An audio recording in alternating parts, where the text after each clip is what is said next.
annonçons partout le dernier message du Seigneur Jésus revenant des cieux dans le monde entier. Rendons témoignage au roi c'était glorieux. Annonçons partout la bonne nouvelle. Jésus réunit tous ses rachetés. Il est donné la vie éternelle au public aux bontés. C'est toujours un privilège d'être parmi vous ce matin et je crois que vous êtes une église bénie.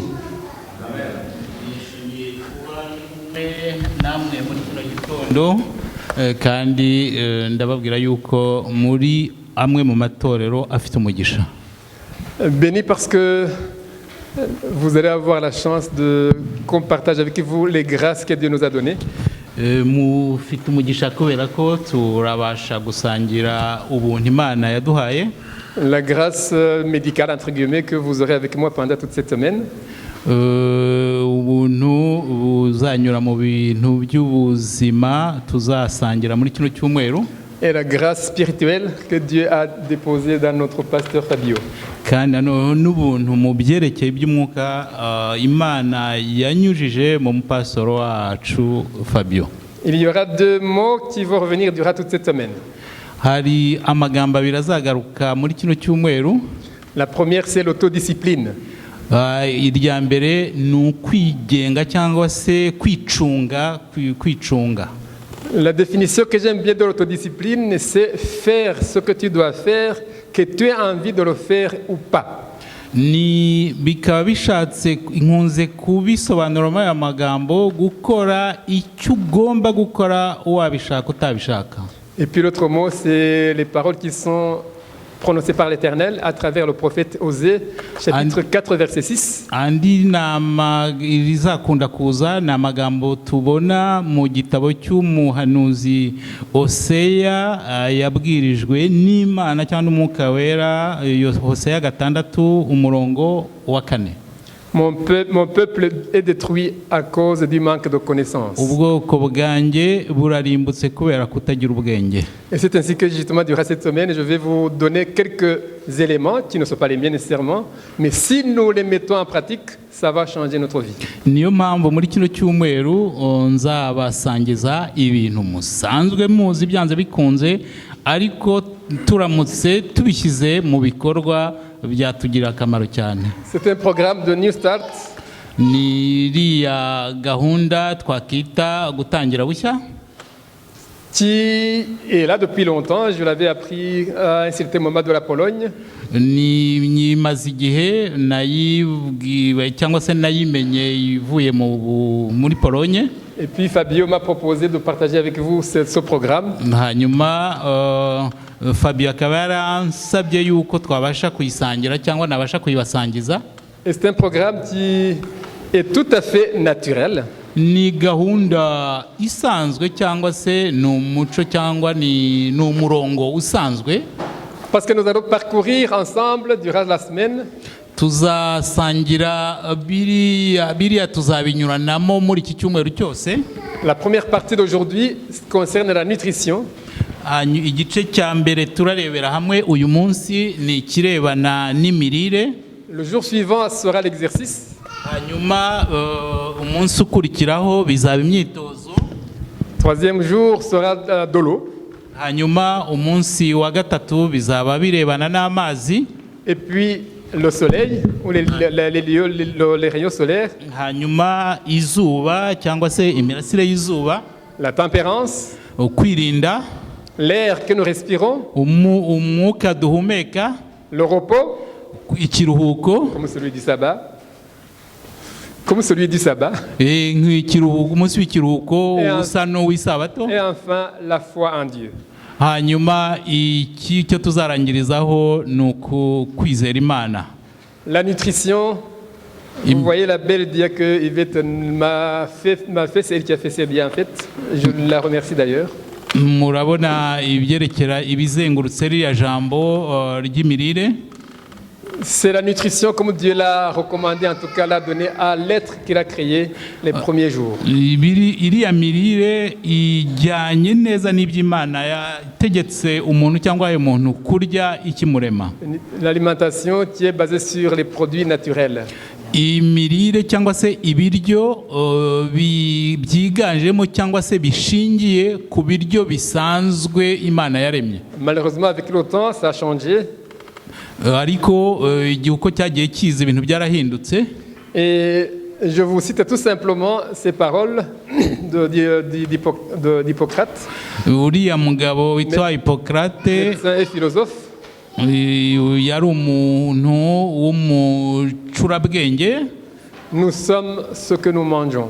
Avuga ati tuhinduka ibyo turya cyangwa se ibyo turya nibyo biduhindura icyo turi cyo.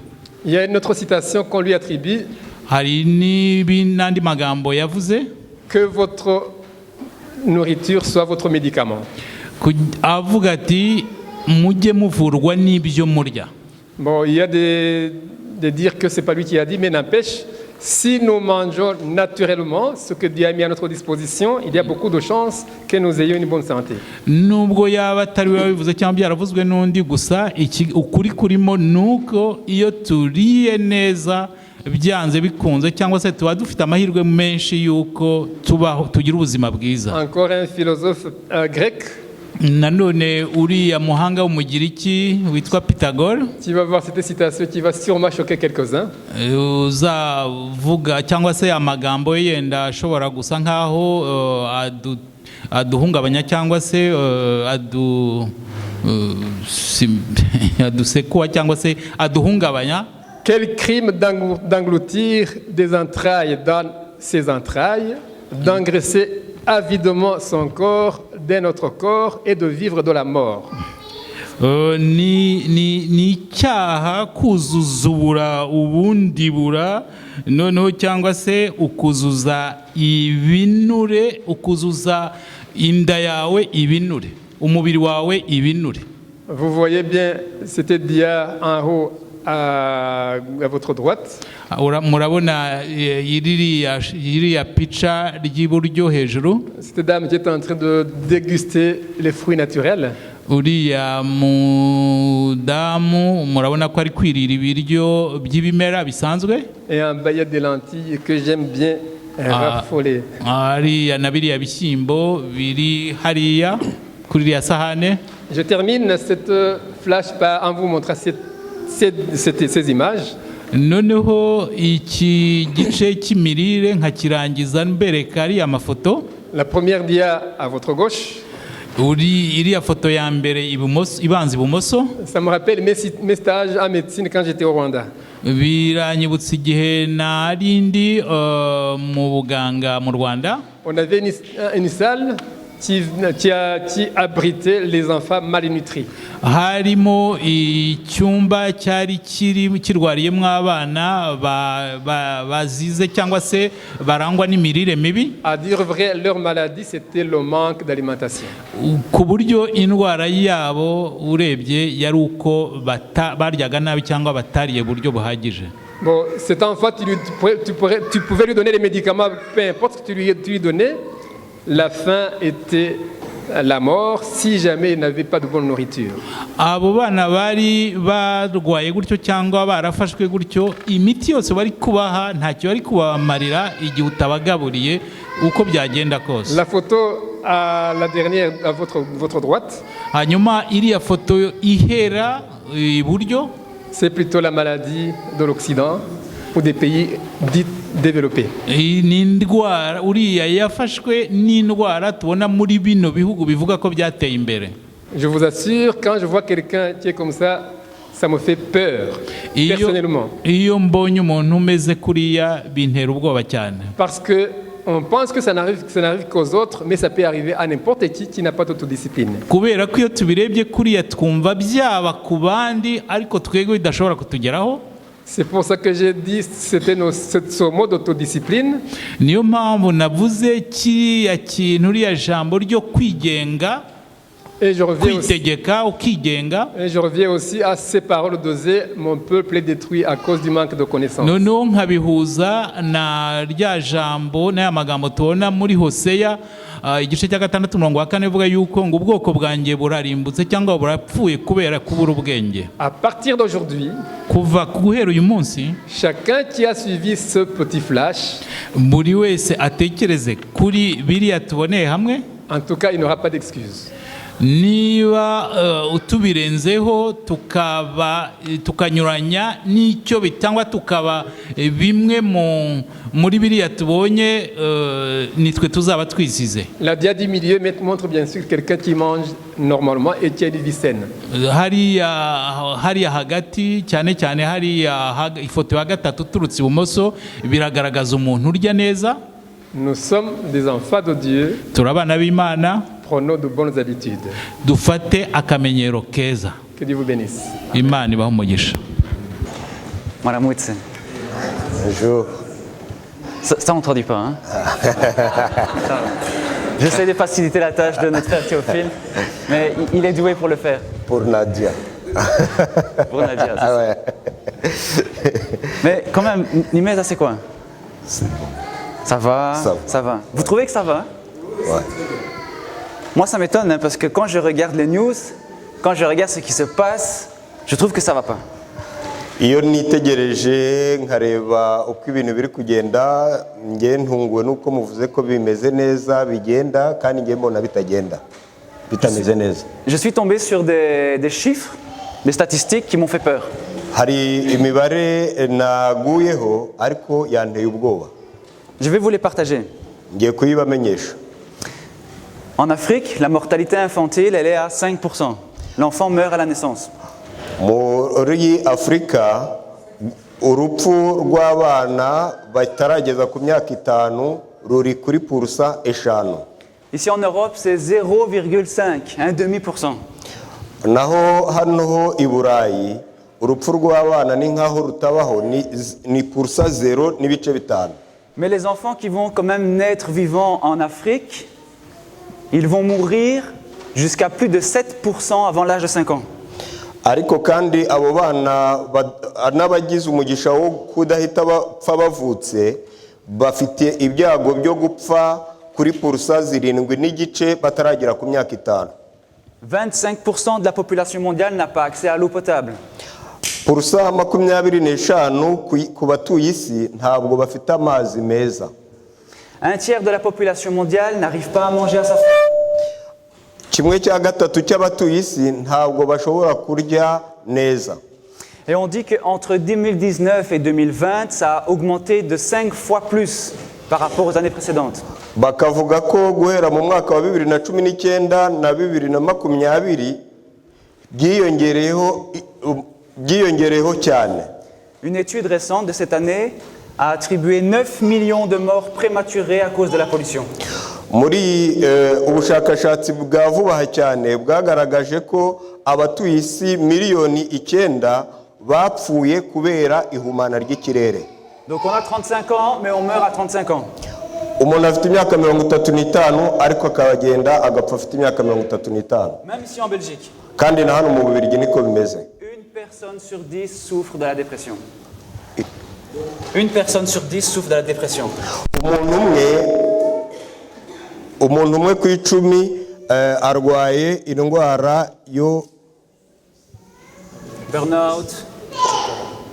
Yo kujagarara. Voilà, le bon mot. C'était en 2018, hein. Imaginez après. Ubwo bushakashatsi bwakozwe mu mwaka wa 2018. Après Covid, c'est les chiffres qui flambent.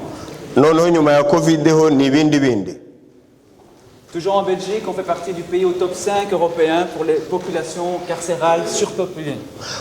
Hano mu Bubiligi ho turi mu bihugu 5 bya mbere biza hano mu Burayi byugarijwe cyane na cancer. Et en France, même année, la violence, elle a fait qu'augmenter, parfois avec des chiffres affolants. Mu Faransa ho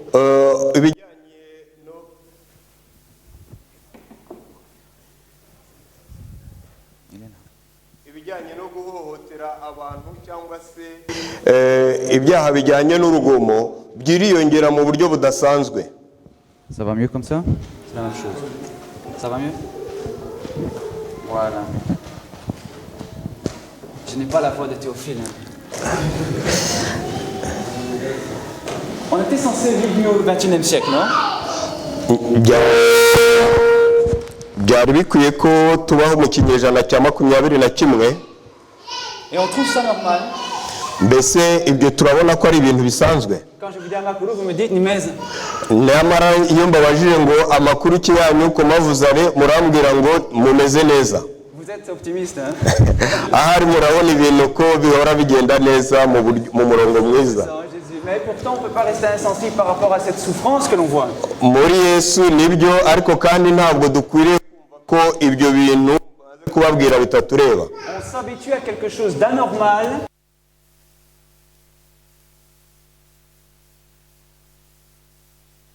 Noneho tukarangiza tubonye ko ari ibisanzwe.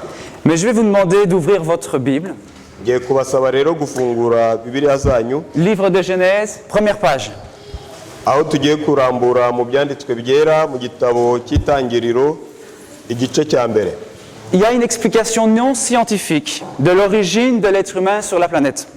Aha tugiye kubona imvo n'imvano y'icyaremwe hakurikijwe ubushakashatsi. Et ça dévoile aussi le projet de Dieu pour l'humanité. Kandi ibyo nabyo bikaba biri bwerekane gahunda y'Imana ku muntu. Genèse chapitre 1 verset 1. Itangiriro igice cya mbere umurongo wa mbere. On peut peut-être le lire qu'en Kinyarwanda. Ahari dushobora gusoma mu Kinyarwanda. Mbere na mbere Imana yaremye ijuru n'isi. Verset 2. Umurongo wa kabiri, isi yari itagira ishusho, yariho ubusa umwijima wari hejuru y'umuhengeri, maze umwuka w'Imana yagendagendaga hejuru y'amazi. On a un Dieu qui démarre de rien et qui fait quelque chose. Turabona Imana itangiriye ku busa ariko igiye gukora ibintu byinshi bikomeye. Je ne suis pas convaincu qu'il apprécie voir la situation aujourd'hui. Ndibwira ko uyu munsi atari ko bimeze. Et à chaque fois dans ce texte-là, on va voir 3 étapes. Igihe cyose muri iri somo turahabona intambwe eshatu. Dieu qui dit la chose, il crée. Imana ivuga ikintu igiye kurema. Et enfin, il évalue, il apprécie. Noneho yarangiza ikagikora. Et lorsqu'il apprécie, il utilise un mot en hébreu, c'est tov. Noneho iyo imaze kunezezwa n'icyo gikorwa ikoze ikoresha ijambo ry'igiheburayo ryitwa tov. Ça veut dire c'est bien.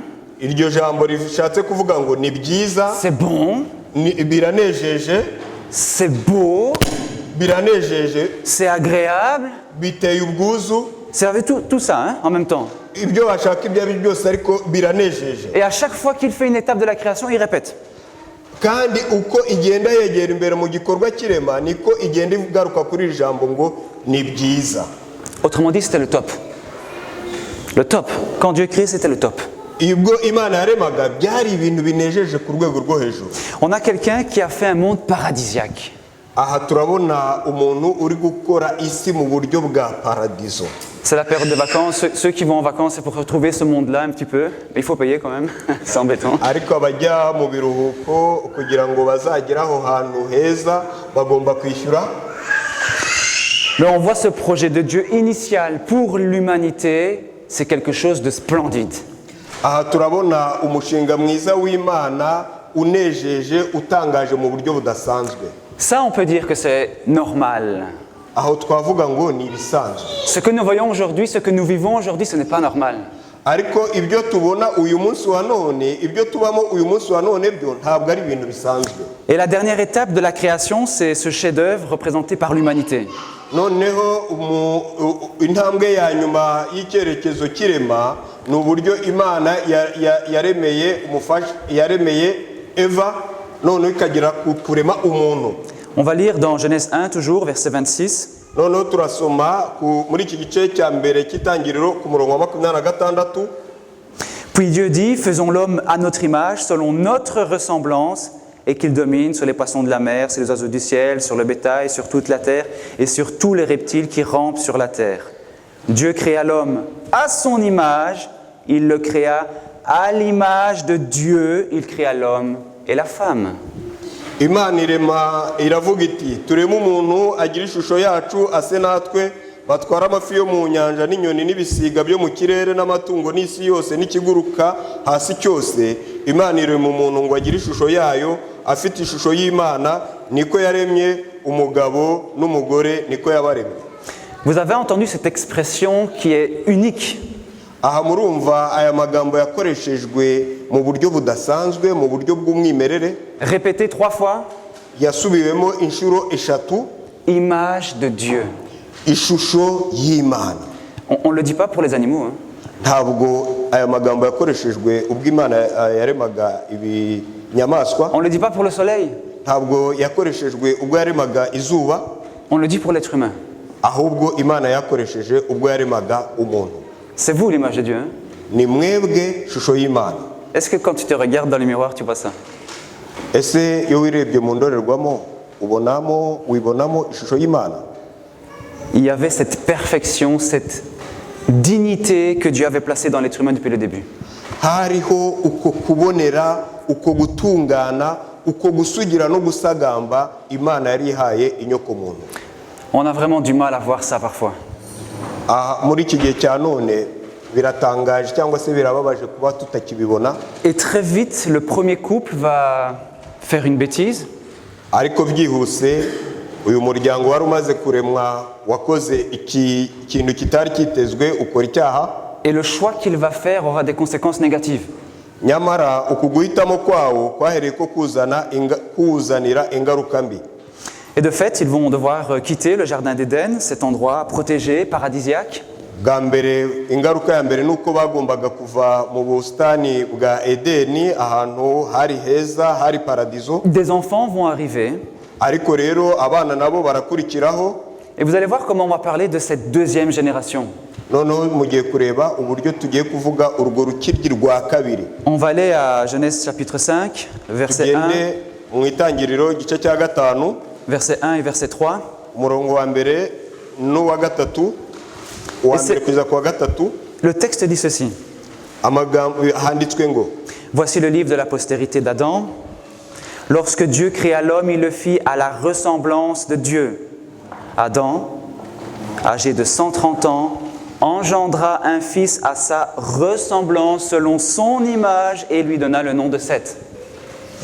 Iki ni igitabo cy'urubyaro rwa Adamu. Ku munsi Imana yabaremyemo umuntu afite ishusho y'Imana niko yamuremye. Umugabo n'umugore niko yabaremye, ibaha umugisha ibita umuntu ku munsi baremewemo. Murongo wa 3. Kandi Adamu yamaze imyaka 130 avutse, abyara umuhungu ufite ishusho ye usa nawe, amwita Seti.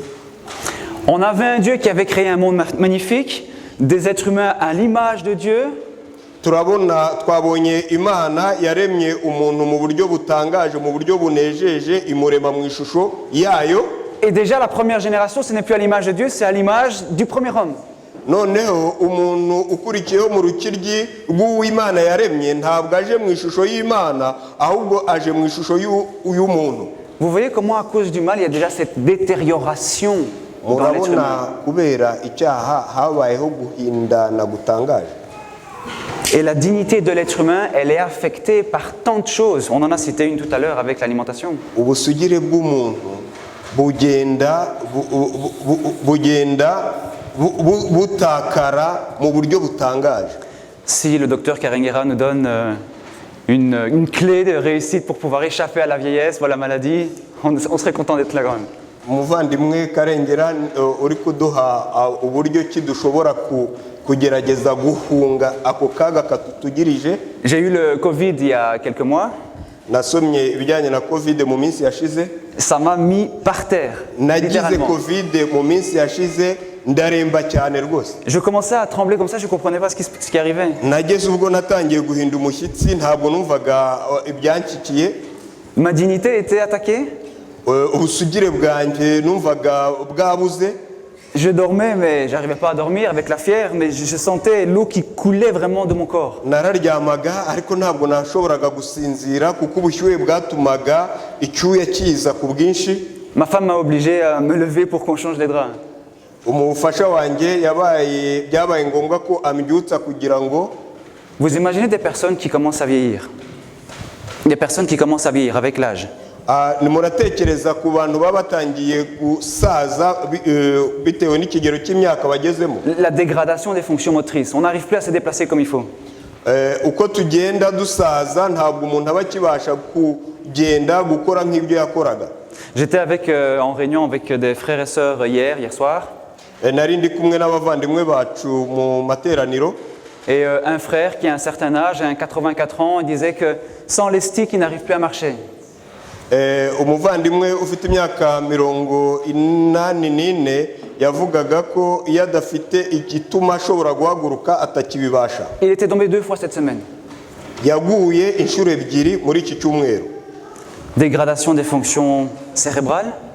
Bivuze ngo imitsi igenga ubwonko iba yatangiye nayo kwangirika. À partir d'un certain âge, on n'arrive plus à réfléchir aussi vite qu'avant.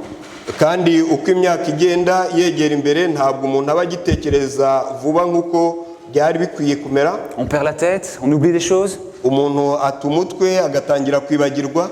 Dégradation des fonctions vitales, le cœur qui commence à battre anormalement. Maze ibice by'umubiri bitandukanye n'umutima urimo bigatangira bigahindurirwa uburyo bwo gukora busanzwe. Mais on est toujours en vie.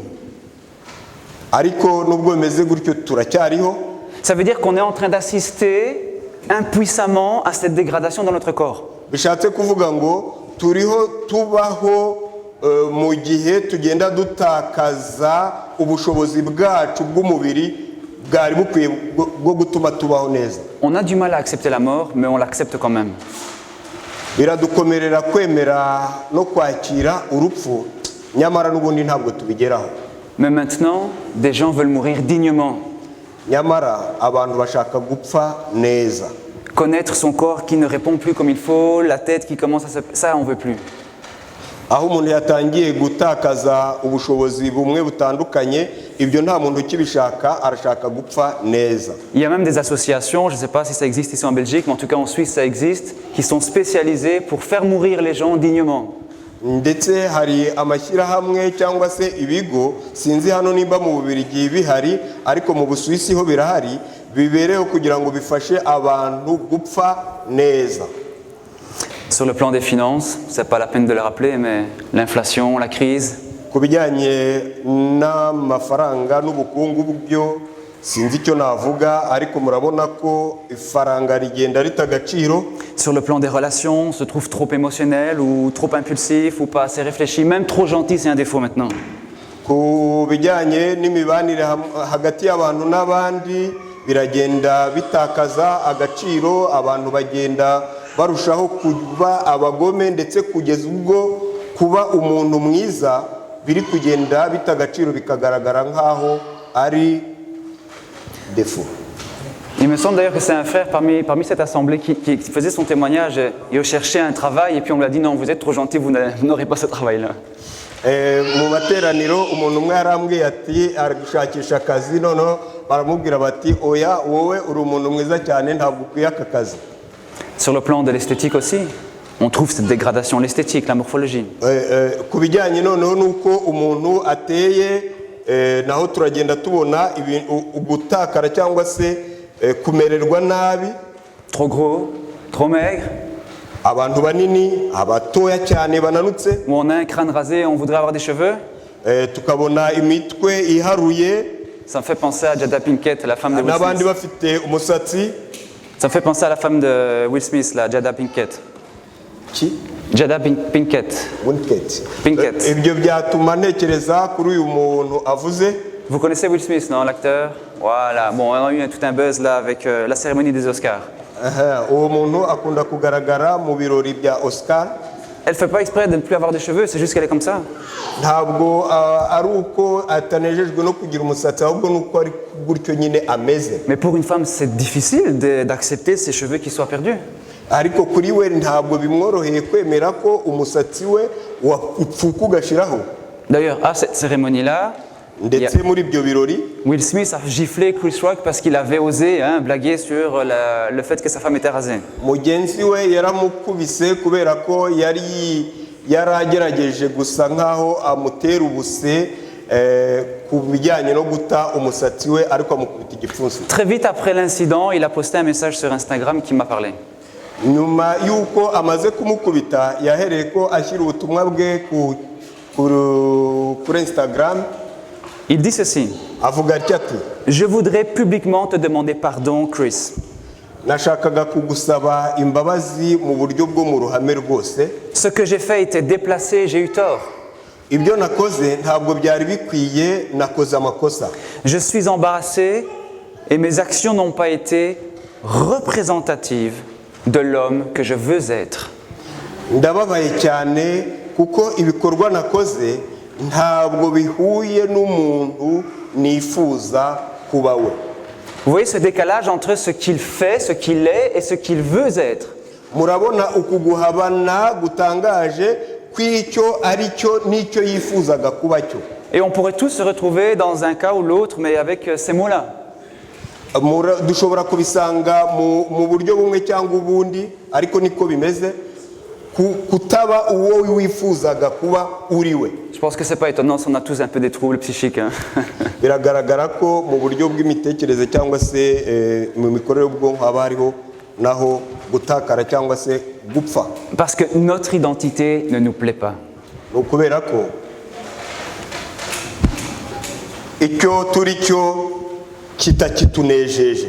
Ça ne nous convainc pas, on ne se retrouve pas dedans. Ntabwo kikitunejeje, ntabwo tukikibonamo. Tu te regardes dans le miroir, mais tu ne te vois pas. Tu es bien seul face à toi-même, mais tu ne te vois pas. Uragerageza kwireba mu ndorerwamo nubwo uri imbere yawe ubwawe wishakisha ariko ntabwo wibona. Peut-être toi aussi tu te dis, je ne suis pas celui ou celle que je veux être. Ahari nawe ujya uvuga uti ntabwo ndi uwo nifuzaga kuba we. Je sens ma dignité qui est attaquée.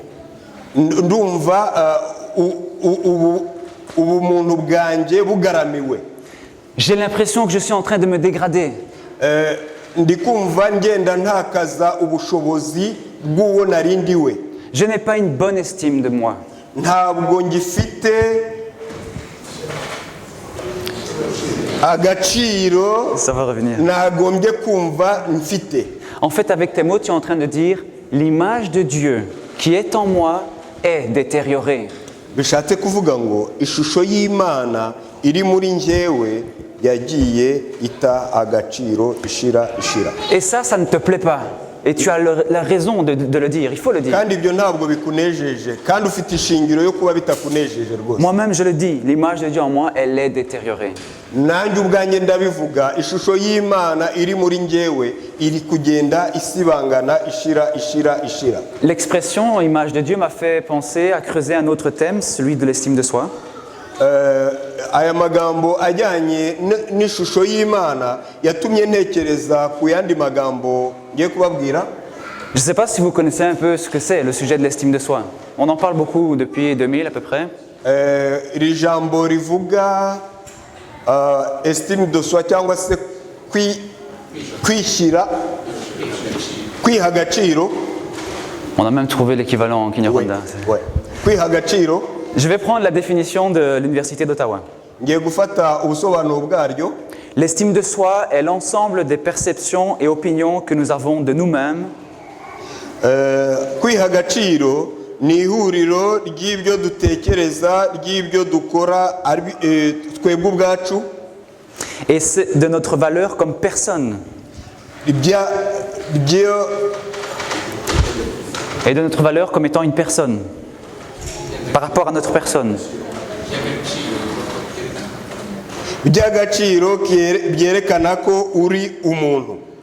Si nous nous attribuons peu de valeur, nous aurons peu de valeur. Il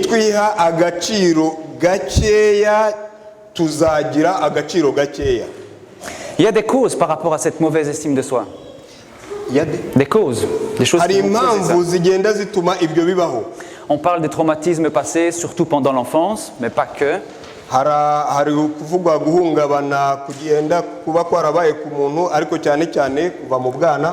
Des abus sexuels, abus physiques, abus émotionnels.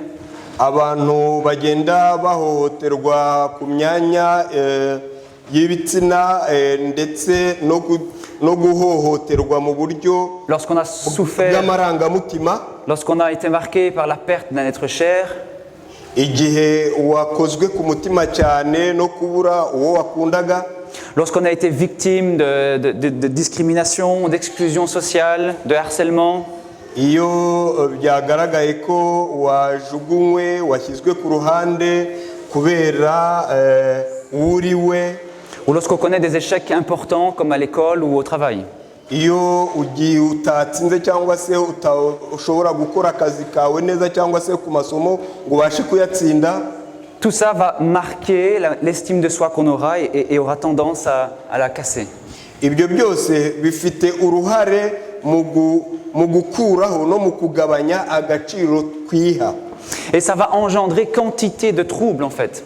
Ibyo noneho iyo bihuye urwo ruhurirane nibyo bigenda bigakora ikintu cyo kugenda bitwica, Et sur le plan physique, ndetse haba mu buryo bw'umubiri, avec des troubles de l'alimentation notamment, ndetse nk'uko bamaze kubitwigisha hakabaho n'ihindagurika rijyanye n'imirire, beaucoup plus sur le plan psychique, ndetse cyane cyane mu buryo bw'imitekerereze, manque de confiance en soi, tukagira ubwo twitera icyizere ntitube tukigirira icyizere,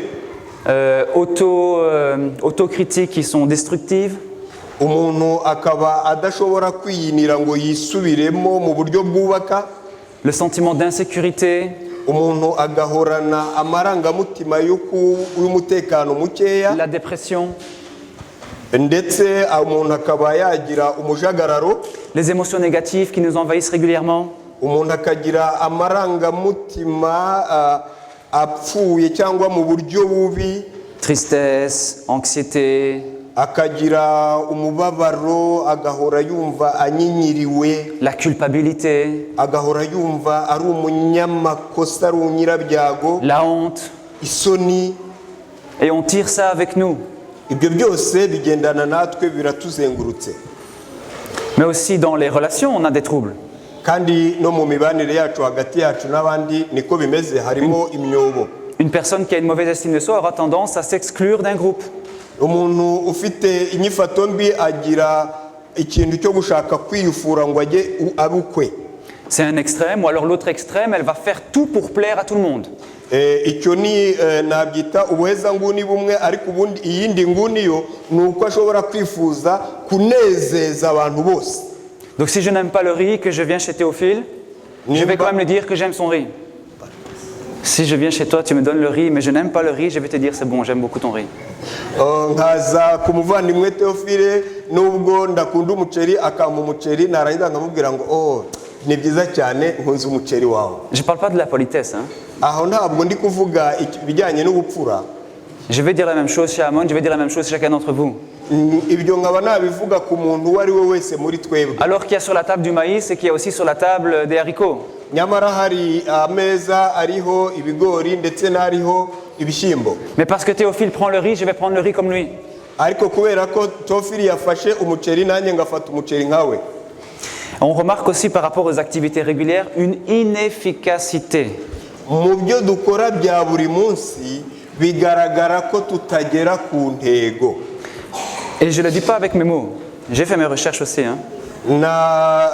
Nanjye ubwanjye nikoreye ubushakashatsi. Une personne qui a une faible estime de soi a souvent un rendement inférieur à son potentiel. Umuntu utigirira icyizere ntashobora kugira umusaruro nyawo kuko ahora agira umusaruro n'ubundi uri hasi. Tu étudies mais tu échoues à chaque fois. Uriga rwose ariko ugatsindwa. Mais tu étudies ou pas? Ariko uriga. Et vous voyez les parents qui mettent la pression là, mais tu étudies ou pas? Mais j'étudie papa. Hakaba n'igihe ababyeyi baza bati mbese uriga, nawe ukavuga uti wi ndiga rwose. Mais depuis tout petit on me dit des mauvaises choses. Depuis tout petit on me répète des mauvaises choses. Kuva ndi umwana mutoya bahora bambwira ibintu bibi. Vous voulez que j'étudie dans quelles conditions? Murashaka ko niga mu buryo bumeze bute? Et même dans le mode de vie, on aura tendance à avoir l'usage de l'alcool, l'usage de drogue ou de négliger son apparence. Ndetse no mu buzima busanzwe turagenda tubona ikoreshwa ry'inzoga, ikoreshwa ry'ibiyobyabwenge. Le tableau, il n'est pas très beau, hein. Ntabwo iyi liste irangira. J'aimerais quand même vous donner des solutions aussi. J'aimerais partager des solutions. Ariko noneho ndifuza ko mbabwira ibisubizo Et en by'ibyo fait, bibazo. vous pouvez aller sur Internet, vous allez trouver plein de micro-solutions. Mushobora kujya kuri interineti mukabona ibisubizo byinshi bitandukanye. Et elles sont là pour les utiliser, pour les employer. Kandi abantu bashobora kubikoresha. Une des solutions qui est souvent répétée, c'est une positivité qui est actée. Igisubizo cya mbere cyiza ni ukubona umuntu mo ibyiza. Donc, pas seulement penser des choses positives, mais aussi les mettre en place. Atari ugutekereza gusa ibintu byiza mu muntu ahubwo no kubishyira mu bikorwa. Vous voyez la chose? Mbese icyo murakibona? Donc, si je n'aime pas mon apparence, Nimba ndakunda ukonsa, je peux décider aujourd'hui de mettre en place quelque chose de positif pour mon apparence. noneho uyu munsi nshobora gufata umwanzuro mwiza wo gutuma ukonsa kurushaho kuba kwiza. Et si tu trouves, uko ngaragara kurutaho kuba kwiza. et si tu trouves que la cravate c'est beau, tu mets la cravate comme Théophile. Là, c'est respect, quoi. Iyo mbonye ko cravate ari nziza nanjye nkayishyiramo nka Tofili nkavuga ngo ni byiza pe. Joseph Murphy a dit ceci. Uyu mugabo Yosefu yagize ati, le monde ne vous donnera jamais que la valeur que vous vous donnez vous-même. isi ntabwo izigera ibaha agaciro mwebwe ubwanyu mwiha. Ça m'a fait penser à ce Jésus de Nazareth qui prêche là et qui dit aimez-vous, aimez l'autre comme toi-même. Aha bintera gutekereza kuri Yesu w'i Nazareti wigishaga agira ati mukunde abantu nk'uko mwikunda. Comment je peux aimer mon frère si je ne suis pas en train de m'aimer moi-même? Ni gute nakunda umuvandimwe wanjye niba njyewe ubwanjye ndikunda? Comment est-ce que je me regarde lorsque je suis seul face à moi-même? Njyewe nibonane nirebane iyo ndi kwireba njyewe ubwanjye. Le signe numéro 1 d'une mauvaise estime de soi, ça m'a surpris, hein? Ikimenyetso cya mbere cyo kwitera icyizere, c'est quelque chose de très paradoxal, l'obsession de soi-même. Le fait de tout le temps penser à soi. ni uguhora igihe cyose witekerezaho. Et je vais reprendre les mots de cette référence en psychologie. Ndagira ngo nkoreshe aya magambo aboneka mu bijyanye n'imitekerereze. Une personne souffrant d'une faible estime de soi Umuntu urwaye ufite ikibazo cy'uburwayi cyo kwitera agaciro cyo kwisuzugura peut avoir tendance à se focaliser de manière démesurée ashobora kugerageza gukora ariko akabikora mu buryo budasanzwe sur son image d'elle-même. ku ishusho kuri we ubwe cyangwa se ku ishusho ye we ubwe. Vous voyez là où je veux venir? Mbese murabona aho nshaka kugera? On a été créé à l'image de Dieu. Twaremwe ku ishusho y'Imana. Avec le mal qui est intervenu sur la planète, il y a eu une dégradation de cette image de Dieu en nous. Noneho kubera icyaha cyageze mu isi, iyo shusho y'Imana yagiye izimira buhoro buhoro. À tel point que la plupart des êtres humains ont une mauvaise estime d'eux. Kugeza ubwo abantu benshi bagiye bitera icyizere. Et le signe qui montre qu'on a une mauvaise estime de soi, c'est qu'on a tendance à regarder soi-même. Noneho ikimenyetso kigaragaza ko twitereye icyizere ni uko igihe cyose duhora kwiyumva ari twe twirebaho. Au lieu de regarder à Dieu pour que cette image de Dieu se développe en nous. Aho kugira ngo turebe ku Mana kugira ngo ishusho y'Imana igaruke muri twebwe. L'image de Dieu, c'est un des plus beaux cadeaux que Dieu donne à l'humanité. Ishusho y'Imana niyo mpano idasanzwe Imana yahaye inyokomuntu. C'est le premier cadeau qu'il offre. Niyo mpano ya mbere Imana yahaye inyokomuntu. Avant même le Shabbat. Le sabbat, avant le sabbat. Mbere ndetse yuko itanga isabato. Image de Dieu. Ishusho y'Imana. On est quelqu'un d'important là, hein? Mbega uburyo ishusho y'Imana ari. Je pense qu'on en a besoin. Ndibibwira ndashidikanya ko dukeneye ishusho y'Imana muri twe. On a un Dieu qui ne chôme pas. Dufite Imana idahinduka. Il travaille chaque jour. Iyi Mana yacu irakora buri munsi. Pour que cette image de Dieu puisse être restaurée en chacun d'entre nous. Kugira ngo iyi shusho y'Imana ibashe kugaruka muri buri nyoko muntu yose.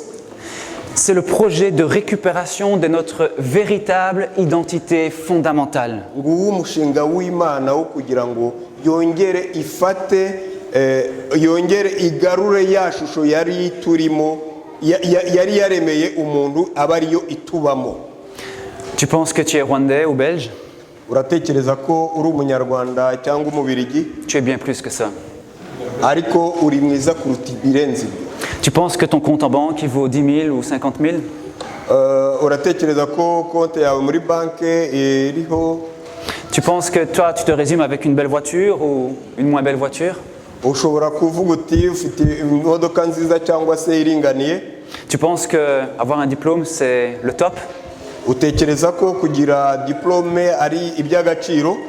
Et si tu l'as pas, tu en souffres? Nyamara nitayifite urababara urahangayika? Tu es bien plus que ça. Nyamara ndagira ngo nkubwire ngo uri Image ikirenze de diplôme n'ayo mafaranga n'izo modoka n'iyo diplôme. Et Dieu, il est déjà en train, Imana. il œuvre progressivement pour que cette image se restaure en nous. Imana yacu rero irakora buri gihe kugira ngo iyo shusho yayo yongere igaruke muri twebwe. Je me suis posé la question, je n'ai pas trouvé la réponse, mais combien de pourcentage d'images de Dieu il nous reste? Nibajije ikibazo ariko nta gisubizo nabonye cyo kwibaza nti ni purusa zingahe z'ishusho y'Imana zisigaye muri twebwe. Il y avait 100% à l'époque là de la création. Mu gihe kirema ishusho y'Imana yari purusa 100%. Si on voit Adam, on va fuir. Turamutse twayigize 50% aujourd'hui? mbese uyu munsi twavuga ngo dufite purusa 50, 5%? mbese twavuga 5, Moins de 5% mbese possible? twavuga ko ziri hasi ya Je pense que 5. Dieu il a mal aux yeux quand il nous regarde parfois.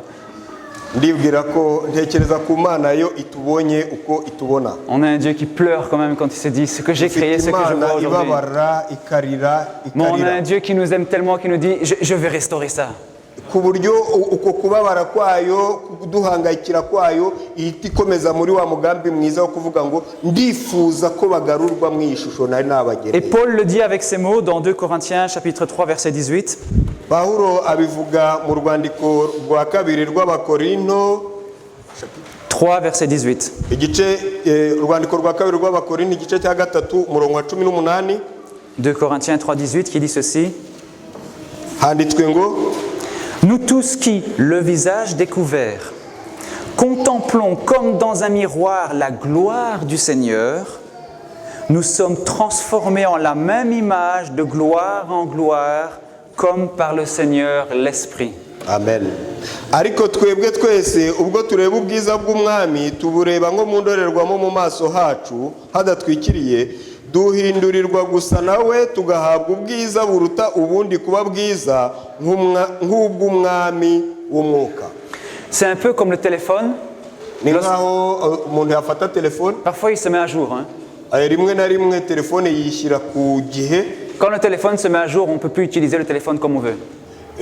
Iyo telefone yishyira itari ku gihe ntabwo dushobora kuyikoresha nk'uko bikwiye. Il y a des fonctionnalités qui ne fonctionnent plus. Hari ibintu washoboraga kuyikoresha biba bitagishobora gukora Jusqu'à ce que la mise à jour arrive à 100%, là on peut l'utiliser comme il faut. kugeza igihe noneho kwishyira ku gihe kwayo kugera kuri purusa 100% maze ukaba washobora kuyikoresha. La mauvaise nouvelle, c'est qu'aujourd'hui on ne peut pas utiliser l'entièreté de notre potentiel. L'entièreté de nos capacités. Ikibabaje ni uko uyu munsi wa none tudashobora gukoresha ubushobozi bwacu purusa 100% nk'uko buri. La bonne nouvelle, c'est qu'on est en train d'être en mise à jour. Ariko inkuru nziza ni uko turi kugenda dushyirwa ku gihe tugana ku gukoresha ubushobozi bwacu 100%. Et tu es en train de vivre une transformation progressive pour pouvoir vivre, devenir cette image de Dieu en toi. Urimo uragenda uhindurwa buhoro buhoro kugira ngo ugarure ya shusho y'Imana muri weho. C'est ça ton vrai toi, l'image de Dieu.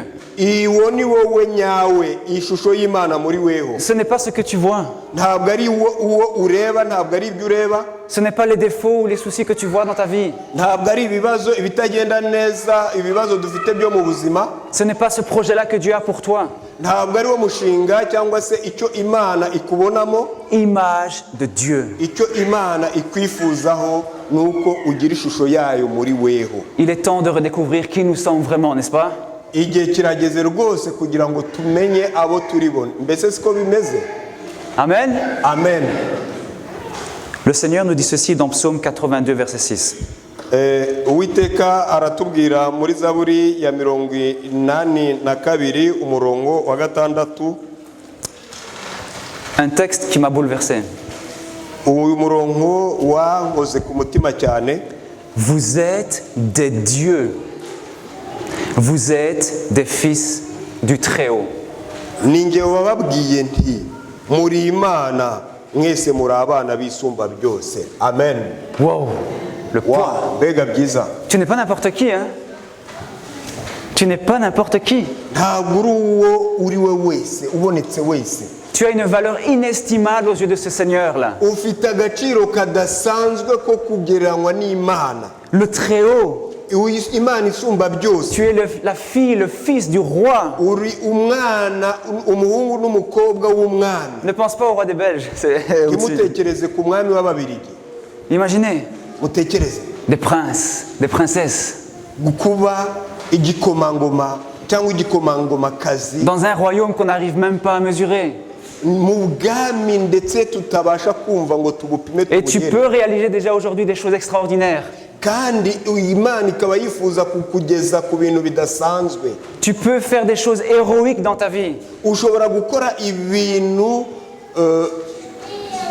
by'indashyikirwa mu mibereho Tu yawe peux renverser des montagnes.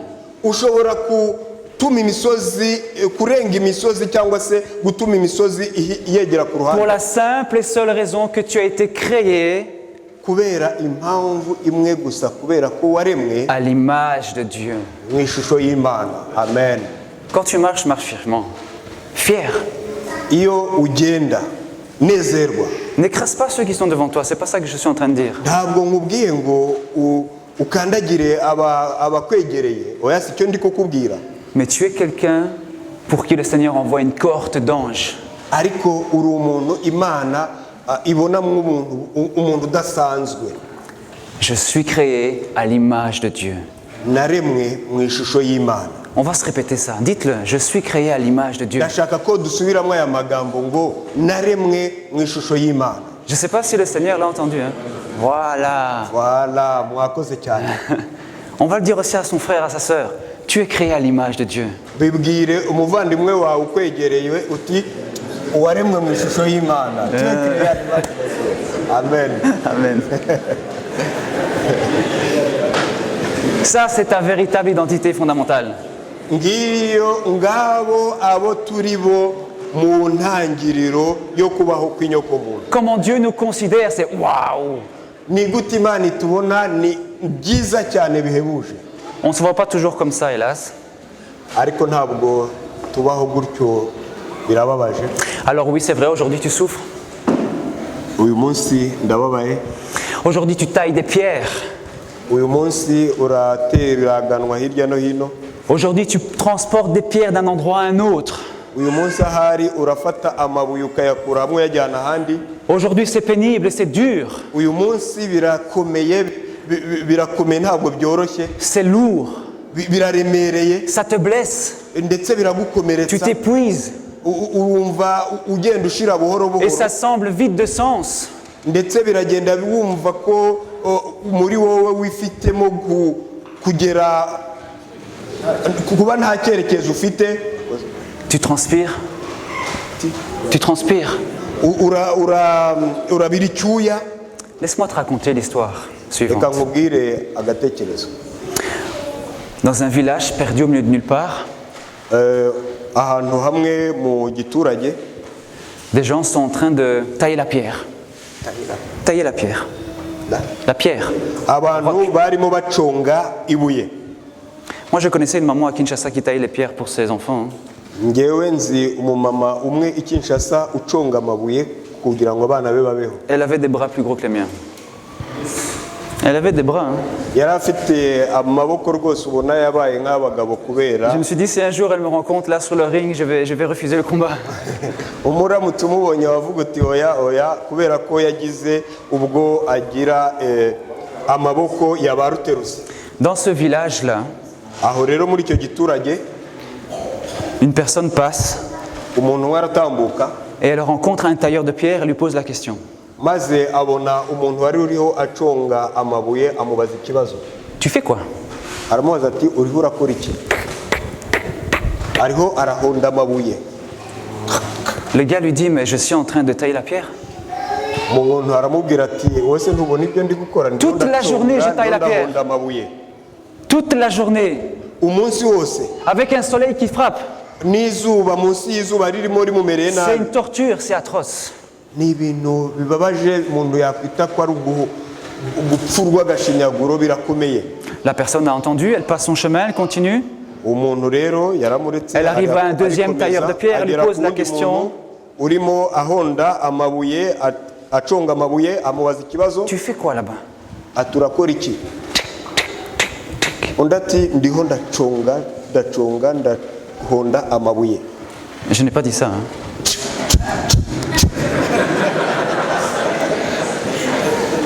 Je suis en train de construire un mur.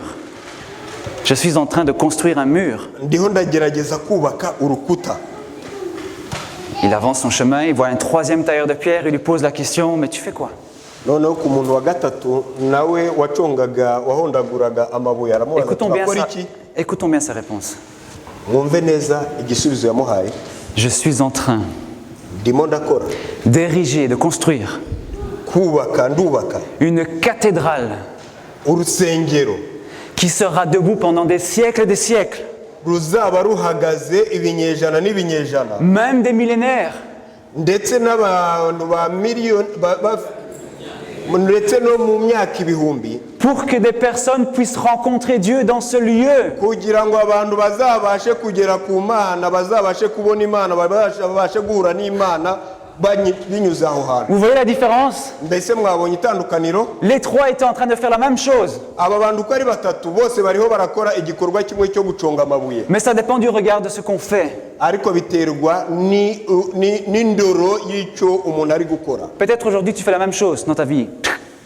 Ahari uyu munsi mu buzima bwawe urakora bimwe mu buzima bwawe, C'est pénible.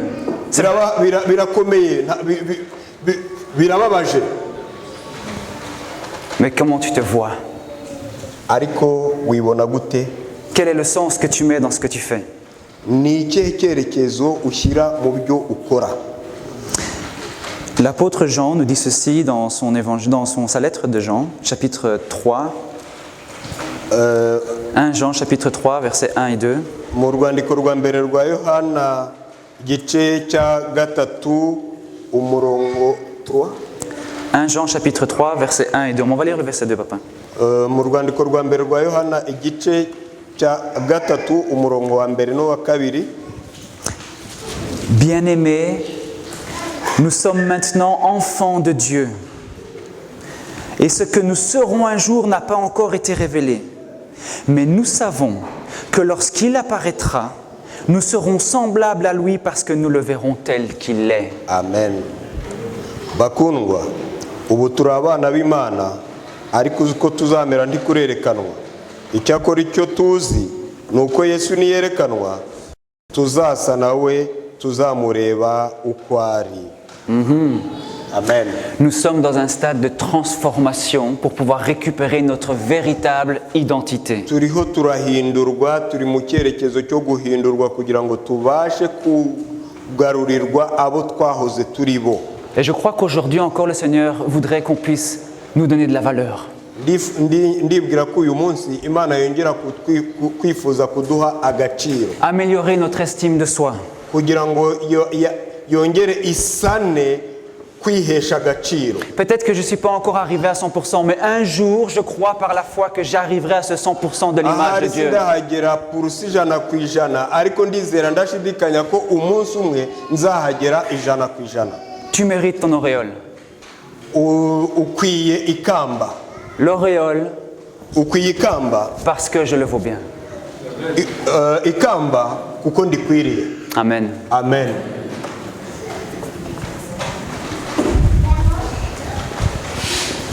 Père éternel Dieu, nous te rendons grâce pour cette bénédiction que tu nous fais d'être ici ensemble ce matin. Mana yacu nziza, data uri mu ijuru, turagushimira cyane kuba waduhaye amahirwe yo kuba hano imbere yawe muri kino gitondo. Merci parce que malgré le désastre que nous vivons, urakoze kuko utugize abo twifuza kuba bo. tu nous donnes cette magnifique promesse que tu vas restaurer les choses. Uduhaye isezerano ryiza ridasanzwe ry'umunezero ko wifuza kutugira abandi bantu. Et tu nous rappelles que nous avons une immense valeur à tes yeux. Kandi utwibukije ko dufite agaciro gakomeye cyane, agaciro kadasanzwe mu maso hawe. Aide-nous à nous voir aussi avec de la valeur. Kandi turakwinginze ngo dufashe kumva natwe dufite ako gaciro mu maso yawe. À savoir aussi donner de la valeur aux autres. Tubashe kumenya guha abandi bantu agaciro. Et transforme-nous, Seigneur, à ton image. Uduhindure rwose kugira ishusho yawe. C'est notre prière par celui qui est cette image justement de toi. Niko gusenga kwacu ngo utugaruremo ishusho yawe. En Christ. Mu izina rya Yesu. Amen. Amen.